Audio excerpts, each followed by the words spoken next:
जमाती साजिश के पीछे भगोड़ा जाकिर नायक।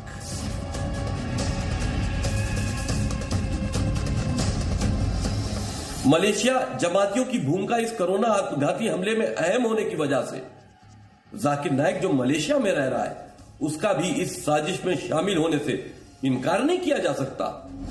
जाकिर नायक के इशारे पर तैयार हुए कोरोना बम। एक तरफ पूरा मुल्क इकट्ठा होकर कोरोना के जहर को फैलने से रोक रहा है और वहीं तबलीगी जमात के कुछ मुट्ठीभर लोग इस कोरोना रूपी जहर को फैलाने का काम कर रहे हैं। जमात ने फैलाई महामारी, देश पर पड़ी भारी।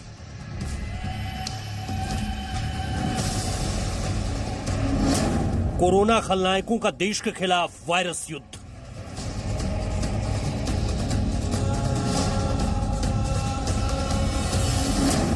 डॉक्टरों को क्यों डरा रहे हैं जमात के डिफ्यूज बम?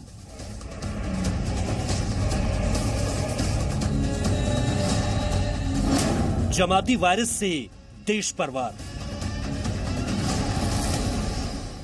नमस्कार, जी न्यूज पर आपके साथ मैं अदिति त्यागी। जी हां, आप देख रहे हैं अपने स्क्रीन पर जमाती वायरस से देश पर वार। क्यों कह रहे हैं हम ऐसा, तो पूरी खबर अब आप समझ लीजिए। देश में कोरोना वायरस के मरीजों की संख्या को लेकर राज्य सरकारों के मंत्री ही नहीं, धार्मिक नेता भी बयान दे रहे हैं। अब ये महज संयोग नहीं है कि देश में कोरोना के जितने मरीज हैं उनमें से जमात में शामिल हुए लोगों की संख्या काफी बड़ी है।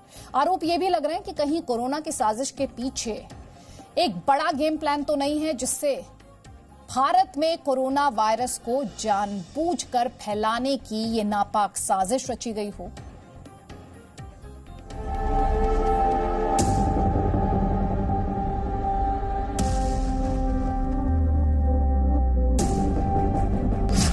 देवदूतों को परेशान करने के पीछे इंटरनेशनल साजिश। कोरोना काल में सामने आया साजिश का दूसरा पार्ट। मुट्ठी भर लोगों ने देश भर में फैला दी महामारी।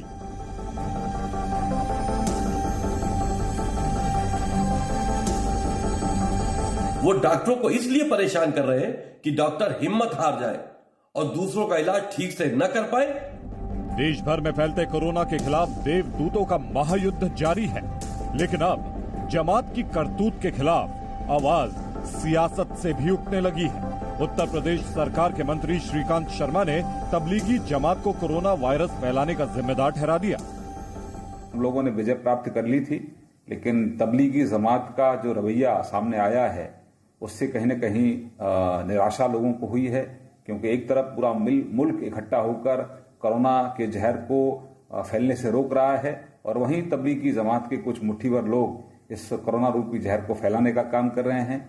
इस संकट की घड़ी में सभी हमारे मुस्लिम धर्मगुरु आज सरकार के साथ हैं, पूरी सरकार को सहयोग कर रहे हैं, लेकिन कुछ मुट्ठीभर लोग हैं जो अपनी जिद पर आकर अभी अपनी पहचान को छुपा रहे हैं और इस जहर को फैलाने का काम कर रहे हैं। ये बयान कोरोना काल में मुसीबत झेल रहे यूपी सरकार के मंत्री का है। उस सरकार के मंत्री का है जिसके 15 जिलों के कोरोना हॉटस्पॉट को सील करना पड़ा है। लेकिन जमात के खिलाफ आवाज धार्मिक नेता भी उठा रहे हैं। शिया वक्फ बोर्ड के अध्यक्ष वसीम रिजवी ने जमात का कनेक्शन मलेशिया में बैठे जाकिर नाइक से जोड़ दिया। मलेशिया जमातियों की भूमिका इस कोरोना आत्मघाती हमले में अहम होने की वजह से जाकिर नाइक जो मलेशिया में रह रहा है उसका भी इस साजिश में शामिल होने से इनकार नहीं किया जा सकता। जो जमाती बम डिफ्यूज होकर अस्पताल पहुंच गए हैं वो डॉक्टरों को इसलिए परेशान कर रहे हैं कि डॉक्टर हिम्मत हार जाए और दूसरों का इलाज ठीक से न कर पाए। ये साजिश का दूसरा पार्ट हो सकता है। जमात से जुड़े लोगों पर कोरोना फैलाने के आरोप इसलिए भी लग रहे हैं कि अभी तक भारत में कोरोना के जितने मरीज मिले हैं उनमें से बड़ी तादाद मरकजियों की है। देश भर में कोरोना फैलाने वाले निजामुद्दीन मरकज का अध्यक्ष खामोश है। उसे पुलिस नोटिस पर नोटिस भेज रही है, लेकिन ये मुश्किल अब देश पर भारी पड़ रही है। ब्यूरो रिपोर्ट, जी मीडिया।